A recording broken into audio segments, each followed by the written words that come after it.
Our story begins 4 years ago when I just started off my YouTube channel and had been filming some Ferrari DIY videos. Shortly afterwards I received several calls from a hotshot chicken farmer who had got in touch for some assistance with a Ferrari that he had just purchased. The chicken farmer had some major issues and well, he'd asked me if I would kindly fly across to the US and help him out of a tight spot. Now naturally I jumped on a flight, hopped across the pond and worked some Ratarossa magic on that troubled prancing horse.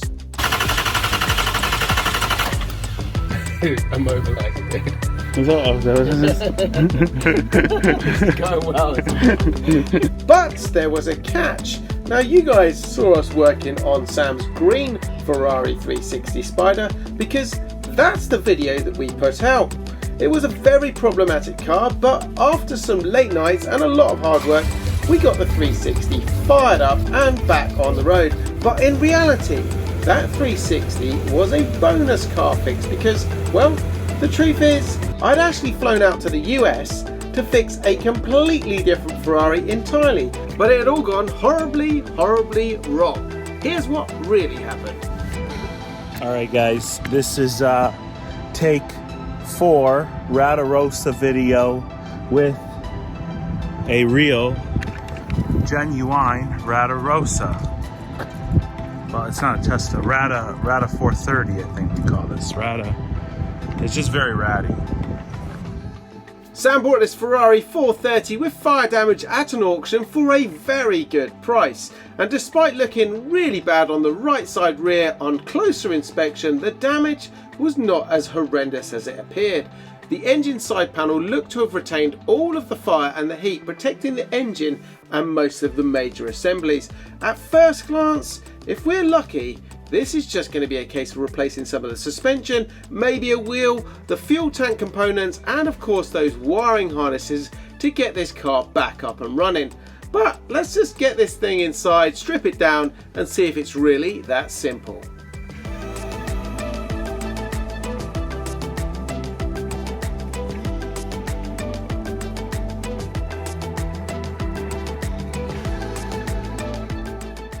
Looking around the 430, it was clear that this is a well-maintained Ferrari. The interior would clean up easily with just minimal damage to the leather where the rear quarter window had popped during the fire. The car had factory shields and in the front trunk it contained the leather roof liner, all in perfect condition, and the car was finished in that magic Ferrari iconic Rosso Corso red. Next, it was time to start doing some testing. Now I buy vehicles like this from all over the world, and one thing that is vital when you're checking them is to know the car's full history. You could be buying a pristine example like my Scooter here and not know the full story. But by running a Car Vertical, you get to fill in the missing blanks. One thing I love about Car Vertical is it's user-friendly, simple to understand overview straight at the start, shows that we've got issues on this car with the odometer and damage. So let's take a quick look into those. Nothing's been flagged on the theft from multiple countries that are checked. The odometer, as you can see, it dips down here and it goes from 25 to 15, but we worked out before that this is all to do with kilometers versus mileage when it's gone through an MOT, so nothing to worry about there. But then the main one on this car was the previous damage, and this one is showing that we had a category S structural damage on that Ferrari, and that is the point you really want to know with that car when you're actually buying it. We've got the market value of it, and then we've got the specs on it, and then the nice little thing at the end is the timeline and everything that's been changed on that car, the MOT history and all the number plate changes. So use my link in the description below the video for a nice little discount, and who knows what you could save and what nightmares you could avoid by running a simple Car Vertical check. With a jump pack installed on the battery, it was quite incredible to see that most of the car would actually still power up. Obviously it had quite a few errors, but it was a good indication that this car was going to be a nice project. Sam had already picked up a load of spares to rebuild the car, so it was time to run through it to make sure that we had everything that we needed. Hub, all our suspension components, a bit more over there, the shock with a new spring, our shaft down there, air conveyancer, and that sits. So if you look at the other side, connects over here, It sets up like that. A replacement fuel tank, 430 wheel for the back. And probably one of the most important things that we're going to need on this build is going to be all of these wiring harnesses. So everything that runs to the back of the car here, as you can see. Let's move this out of the way again. All of this harness work, which there's no way we're going to even attempt to repair any of that. We've managed to get the right stuff. That runs from the back all the way down here. So one of the first things we're going to do is just carry on our inspection, remove these panels from behind the seats, and just see how far that fire has spread. Hopefully it hasn't damaged anything in this section of the car. Now previously, when Sam rebuilt his green Ferrari 360, he made a little bit of a boo-boo, not realising it was a dry sump engine, and subsequently refilled the car with quite a considerable amount of oil. So I decided it was a good test to make sure he'd learnt his lesson. You see that oil down there? And then if you get underneath the car, check this out. Huge oil spots. Hey Sam, check our fluids. See if our fluids are any good.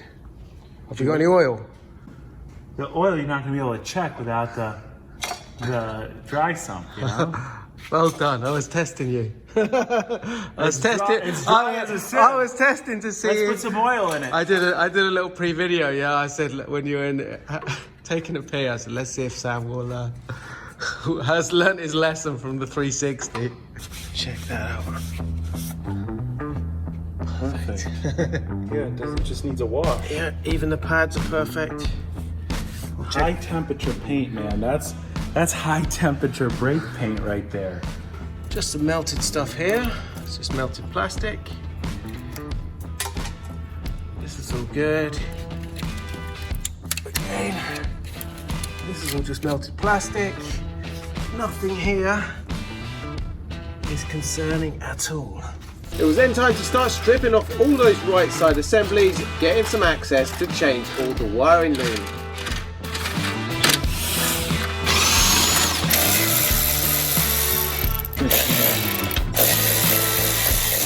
Suspension's all loose, top ones are all loose, Sam's just doing the bottom two.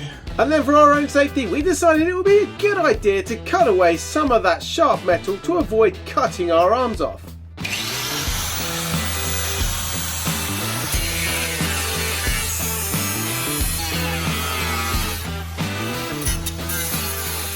We're all out, got plenty of access here, and the next job is... I'd say the wiring.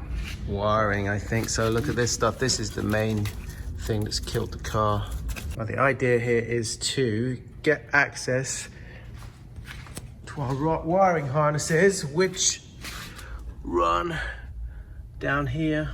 As you can see, these are all perfect on that side, but we need to feed them through. Now it looks like on this side they feed through here. I'm hoping this side of the car at the back is okay. There shouldn't be any problems there. Just this side we're going to start replacing the wiring loom, and we need to be able to feed it through there. Cover is off. Can see we've had a bit of heat down here because here is our wiring loom. It's basically just charred off the protective cover. Every single one of those wires though, however, is perfectly intact down here, so good news, we didn't have too much heat. Here's where the cables go through into the cabin. The two major harnesses there. Got it. Just move in right here. Which one? One of the ones outside. When I move this, see any shaking going on? Yeah, that's the top one. Top one. I've got two much lower than that. Oh, right down the bottom. Top one good? The top one, no, the top one we need to replace. Okay. Okay, but can you come down here right to the bottom? Can you see anything down the bottom and wiggle it, like literally on the floor? No, there's just so much stuff in front of it, we gotta remove it. Okay, we'll start by stripping that out. He's clearing out all the wiring down there. We've got all the brackets off. We're gonna do one by one, start from this side, trace it through the firewall, And we're going to really focus, probably starting on these two here. There's actually two wiring. All of this is charred. There's one. And then we're just going to feed the new looms in. Let's see if we can get this one. This one's the really charred one. Done. We're through. All done here. All done here. So, and here it is. Here's our first connector through. First of many. We've run a couple of the major looms. We've got 4 major looms to run. We've done the 2 most vital ones, which are the F1 system and all of this on the right side. Sam's been feeding them through. He is in the process of hooking those up in the interior of the car. I'm working in the engine bay. The next one, I've got one of them all hooked up. The other one is this one you can see here. This is all for the F1 power unit. So the issue I'm facing is these are all our connectors for the solenoids on the F1 pump. Let me show you the solenoids. So we got 3 on this side. We got 3 hidden back on this side as well. The problem I'm facing is none of these are labeled up. So none of the 6 are labeled up. Now, if you look at the old loom that I've cut off the car, we've got these. Now, they were disconnected or they were charred. Fortunately, the collars, you can just about make out the numbers on it. So that's number 3. Let's have a look. This is number 5, and that should be number 4. So what I'm doing is I'm opening up, looking at the colors. So that's a green and black. This one here, let's have a look. White and black. Okay, so with a bit of luck, that should match up with the colors on our cables here. I've made a little note, so we've got all the different colors and where they're going to on the pump. So hopefully that's gonna match up with our replacement loom. Now, if you look up here, I've got a 1-pin connector. If I take the old, this is our old loom that I pulled out the car. If I look at the connector for that one, it is this one here. So it's a single connector, completely different to our solenoids, which have got a 2-pin connector. However, I look at our other new replacement loom. All of this marries up perfectly. We have 1 spare connector block that's missing. Like I say, we've got this one up here, but it's a 2-pin. It's a completely different connector block. I now need to figure out how we're going to modify this. So the 430 has finally beaten me. No, it has not through my own fault. It has not. Yeah. We have a complete numpty here. What did you do, numpty? I ordered wiring harnesses for a 430. You hear that? Not harness, harnesses. Wiring harnesses. How for many did you 430. order wrong out of the 4? Well, okay. I ordered 3 out of the 4 3 out wrong, of 4. and the 4th one, good news on that, we don't really need it. So 3 out of 3. It's not a 3 bad out of strike 3, rate, is it? Yeah. So all 3 of them fit a different 430. Change the harnesses a little bit. Before we get too carried away, let's just go get the right ones, plug them in. This is, in Scott's words, a very well looked after 430. So I want it to be really right when it's done. And with that bad news, well, there was not much more I could do on the 430, so I ended up fixing the 360 and then jetted off back home with the plan to come back to Florida a couple of months later. But then this happened. China has identified the cause of the mysterious new virus. Coronavirus. Coronavirus. This is a rapidly emerging situation. COVID-19 can be characterized as a pandemic. We will be suspending all travel from Europe. More than 3 billion people in almost 70 countries and territories have been asked to stay at home. We will be with our families again. We will meet again.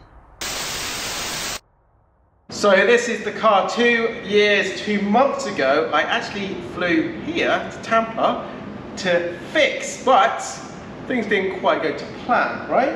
The Muppet over here screwed up the parts order on the last one, but it meant that You know, you would have probably fixed this and probably sold it. Do you think this is going to be a keeper? I think this car is going to be a really nice car. You'll see when we finish it how good it is going to be. We're going to carry on 2 years, 2 months later, and we're going to get this job done. So let's go around the car and get it sorted. The car has not moved at all. I think it got pushed back a little bit. The pile of parts that we took off the car all remain in the same place. We've got everything ready here to go back on. A box full of bits here. We've got a rear quarter, the rocker down the bottom that is charred, as you can see. I think we've got a spare wheel somewhere. We've got a wheel there. That's the burnt wheel. We've got a spare wheel there. So we're all good to go. Saturday, we are on a mission. We're going to get this done. We're going to get this car, maybe not started, but to the point where it's looking close today. Aren't we? You're giving people too much information. It's this day, on this hour, of this time. Okay, they're going to be able to come find us at this point, you know?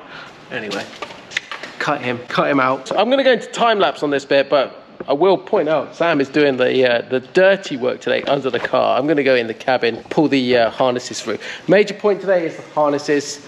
Let's see how we get on. Before we drain the tank, I gotta go drain the tank. You know what I'm saying? Just in case, where is the fire extinguisher in here? Am I gonna catch on fire here, Sam? No, it's just as a backup, mate. That's all. Is it there on the wall? Yep. Okay, next mission is the wiring is all in place. Listen, shut up and grab the cable already, mate. I can see it. Some background noise here, flies and stuff. You've got big connectors like this, and these go through this tiny little hole. Hey, I want the big connector first. Is there only one big hole and I got 2 small holes? Is that right? Yeah, I think so, yeah. Okay. I've got one here, yeah, one this side, you've got 2 that side. Give me the big one first, though, otherwise you're gonna struggle with all the cables getting it through. There you go. You got that guy? Yeah, got it. All right, now that's it. Okay, let's give you a little bit of an update. So all our wiring harnesses are in. We are back to where we started on this one. The tank is all plumbed up. Everything's done a little bit loosely at the moment, just so we can test this in case we have to go back, retrace our steps. Got fuel in the car. We're just finishing off some of the wiring here. And then we're gonna fire this baby up. Moment of truth. 2. Ready? 1. Yep. Click. Do I have to put my foot on the brake? Yeah. Okay. I think so. Let me get in here. Let's see here. Foot on the brake.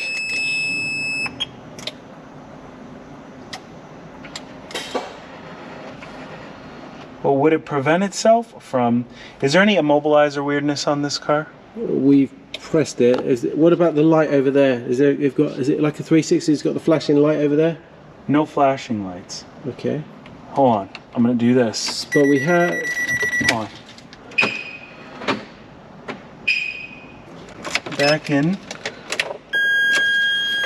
Do you have to turn that key all the way? Yeah, to there. Yeah, that's right. No, same thing. After hunting around, we eventually tracked that down to a blown fuse. Sam, look at this. Check this one out.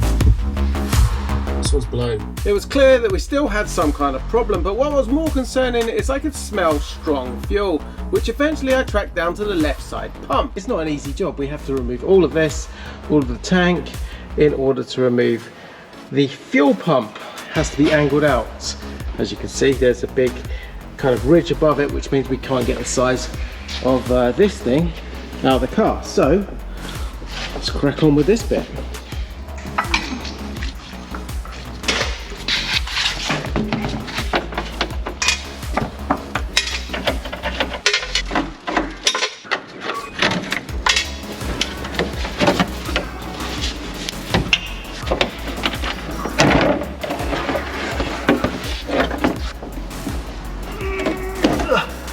Nope. Yeah, there's no way. I mean, I'm getting it on there. It's real tight, but it just keeps slipping. Shall we try the even way? Hammer. We just got to get a new one. Yeah. We might have to get a new one. If we can just kind of break the seal slightly and get it, move it a gnat's cock, then we can put the thing on it. Yeah. Yeah. Yeah. Well, we have that one screwdriver. Yeah. Yep. A little bit more. Yeah. Go on. Go on. I did it. Do you want to switch to the strap? Just one more. That's it. Now we'll switch. We'll switch. Wow. Not great. You got it. Got it. Jeez. Still tight? Well, at least we got it loose with this. That's good. Okay, after a long time of trying to work this out, and it's still not perfect, we have got the pump I've got it up. semi out. We've got to get the cup out, which is literally a tight fit, just getting it in and out of that. Ready? Right, wiggle it. Oh, no. There we go. There's a plate underneath still? Yep. Okay. The question is, how are we gonna put the float? Well, we got a brand new float. You got a brand new float. But how? So this is the harder side because you have the float on one side. The other side we managed to get in pretty easy, right? We're gonna get there a smidgen of room. Smidgen more room.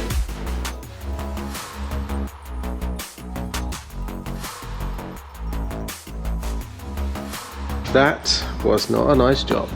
We're a good team, but it's very clear that the student has now become the teacher. Because I can run circles around this Ferrari platform on you. You have done very well, actually. Very well. And we're pretty much ready to go. Let's make it safe. Undo your mess. Let me go undo your mess. You fix my mess, and then we're going to fire this thing up. All right. And this time, we're going to drive it. we're going to drive it, and we're not going to have any problems.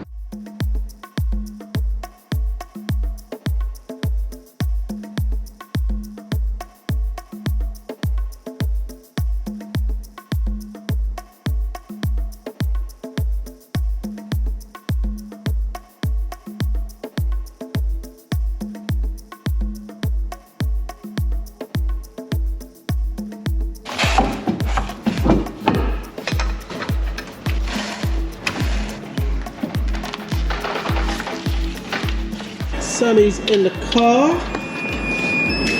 Are we ready? Yeah, I think so. Are we so. feeling successful? Successful? That's not the word, is it? Optimistic. Optimistic. Yeah, I think so. How's our dash looking? Well, we got low fuel. Low fuel, that's all right. We have put a little bit more in. All right, you ready? Let's do it.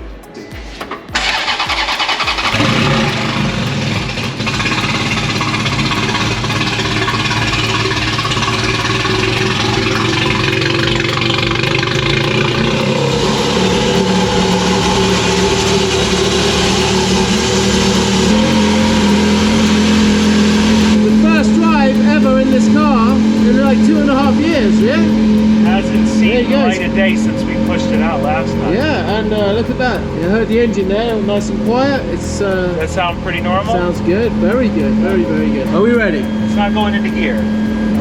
What does it say is open? Gas tank. Okay, hold up. Nothing. No. Foot on the brake? Yeah, foot's on the brake. Oh no, it just went into first gear. Really weird. Here, let's see.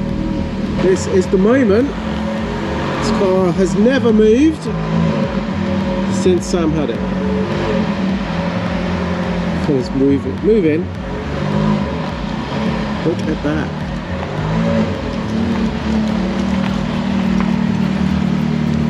It drives. It's definitely not 100%. There's a lot of vibration coming through the car. Okay, well remember we have a flat tire at the back. That do that? Well, no. I don't know. We haven't. This car hasn't moved for 2.5 years at least. Well, reverse works. Okay, go back a little bit.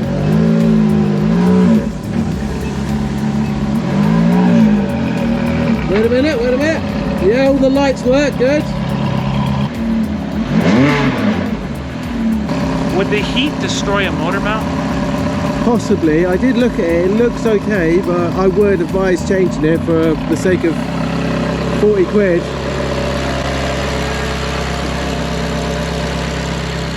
Well, after 2 years, we were finally successful with the 430. It was back up and running, and my job here was complete. They don't call me the Ferrari Whisperer for nothing. It was now time for Sam to get someone else to help him with the bodywork, while I await the next YouTuber to call with a burnt Ferrari. In the meantime, I'm going to head back home and start a 430 Scuderia journey of my own.